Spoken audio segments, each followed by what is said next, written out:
या संस्थेच्या वतीनं पुलोत्सव आता साजरा होतो आहे.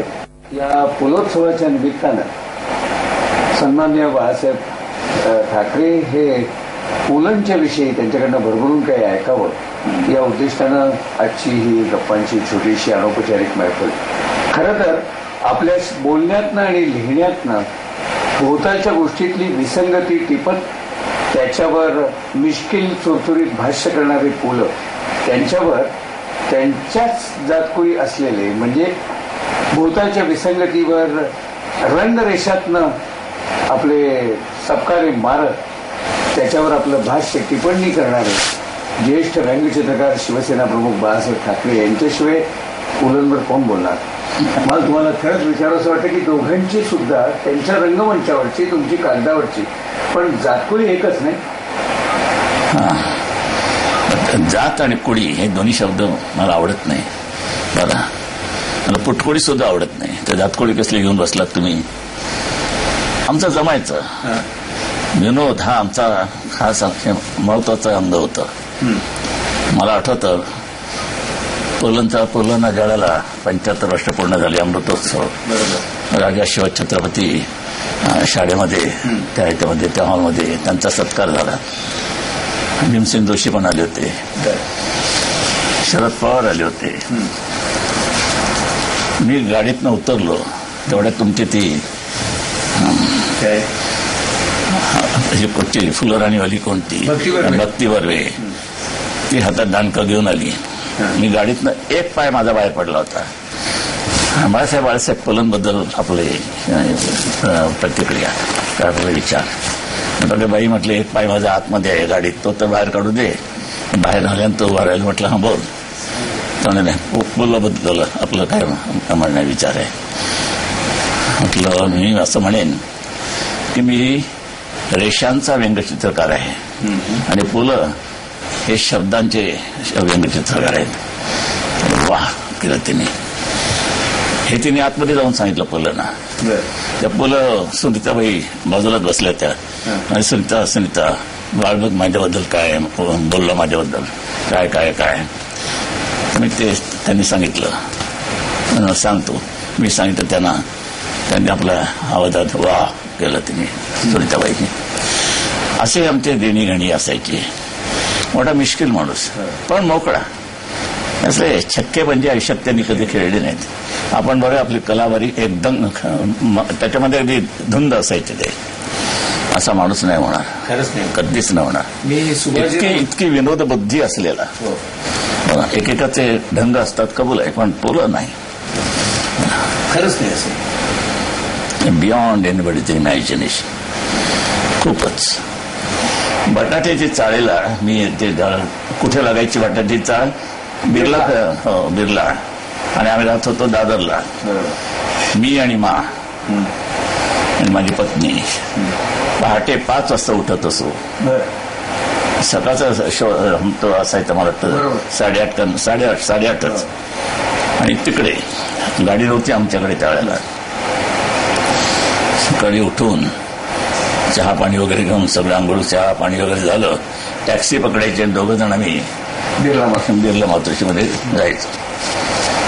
मी एकदा गेलो. बरं रांक लागलेली सकाळी सुद्धा पुलंच्या ह्याला रांक म्हणजे कठीण आहे. रांका अनेक लागतात सकाळच्या ते सोडून द्या. पण ही रांक काय आवरच होती. उभारल्यानंतर त्यांना कळलं आतमध्ये की बाळासाहेब आले म्हणून. कोणाला तरी पाठवलं. दोन आत बोलवले. म्हटलं काय नाही पहिल्या रांकेत बसवलं मला बिन तिकीटाने. हे विशेष बघा. हे त्यांचे आभार विसरता येणार नाही. बिन तिकीट म्हणजे काय.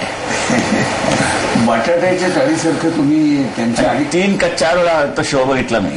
बटाटे हो 3 तर वेळा नक्कीच. आणि दरवेळेला ग्रीन रूम मध्ये जाऊन मी पुलाने भेटत होतो. कसं काय झालं वाट रंगलात म्हणजे काय तुमच्याबद्दल काय बोलायचं आम्ही. सुंदर. वाऱ्यावरची वरात म्हणा वटपट म्हणा हे प्रयोग पण बघितले असतात. हो अगदी सगळे. माझ्याकडे जेवढा पुलांचा स्टॉक आहे ना कॅसेट सीडी व्हिडिओ वगैरे एवढा कोणाकडे नसेल. बरं मग तुम्ही प्रवासाच्या याच्यामध्ये पुलंच ऐकत आनंद घेतलेला आहे. पुलांचाच रात्री सुद्धा मी करमत नसेल माझ्याकडे आता सीडी म्हणजे दूरदर्शनवरती मी लावतो त्या तिथे पुलं स्वतः व्हीसीडी ते मला पुलं प्रत्यक्ष दिसतात. त्यांच्या काय काय म्हणजे किती वेळा ऐकलं तरी कंटाळ येत नाही. नारायण काय, हरितात्या काय, रावसाहेब काय, बरं नंतर वाघ्याची वरातीचं त्या सिरियल काय, खूपच फार छान. किंवा इव्हन म्हैस सारखं. हो, म्हैस म्हणजे काय त्यांचा तो आवडता प्राणी दिसतो. कित्येक ठिकाणी म्हशीचा उल्लेख आलाच आहे. एवढं करून सर रेड्यानं काही जाग आली नाही राजकीय. तुम्ही साधारण कधी त्यांचं पहिल्यांदा ऐकलं असेल? तुमची किती वर्षांपासून? बटाटे चाळीपासून. एकपात्री पुलांनी सुरू केला. बाकीच्या मग झाले आलेच पण पुलांची रंगत नाही. बरोबर. तोच एक त्याच्यामधलं नाट्य एकंदर जो एक फार आवाजाची जी देण होती त्यांना.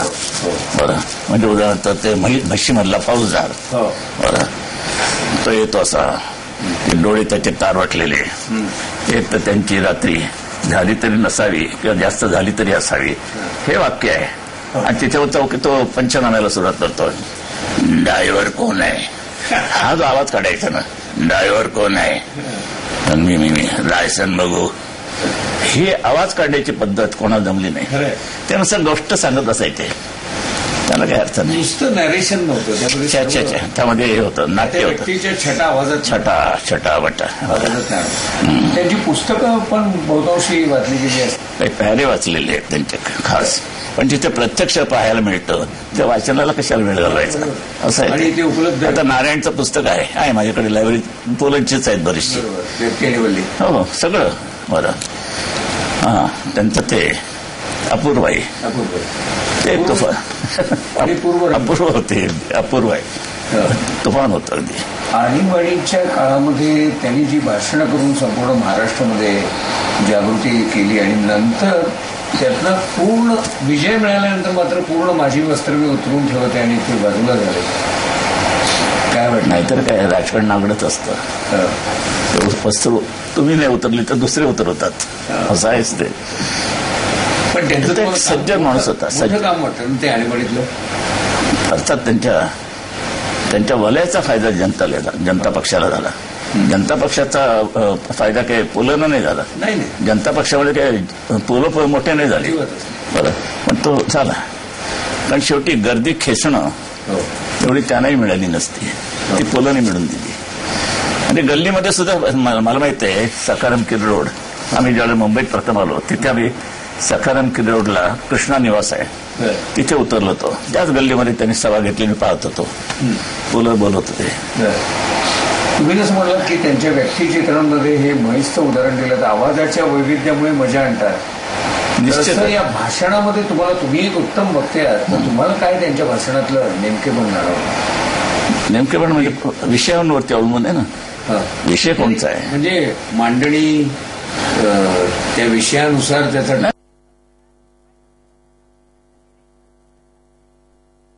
रंगवायचा साधी गोष्ट नाही आहे आणि जिवंत करायचा, जिवंत. बरं, अगदी गाण्याचा उल्लेख केला म्हणून विचारतो की त्यांनी संगीतकार म्हणून गुळाचा गणपती काय, दुर्गात काय, अशा काही रचनाही छान केल्यात त्या, किंवा देवबाप्पा मधलं. तर त्यावेळेला गुळाचा गणपती अजूनही पाहिल्यानंतर आश्चर्य वाटतं, हेच का ते फुलं. बरं, अक्षरशः गुळाच्या गणपती सारखेच होते, पण तो बावळटपणा वगैरे वगैरे फार चांगला रंगवलाय ते. पुढा बांधत असतानाचा निरागस भक्तीचं होते, चरणाच्याकडे सगळी लुटालूट चाललेली आहे. मामाचा चाकलं लावतो त्याला, मला धंदा बसवशील तू माझा.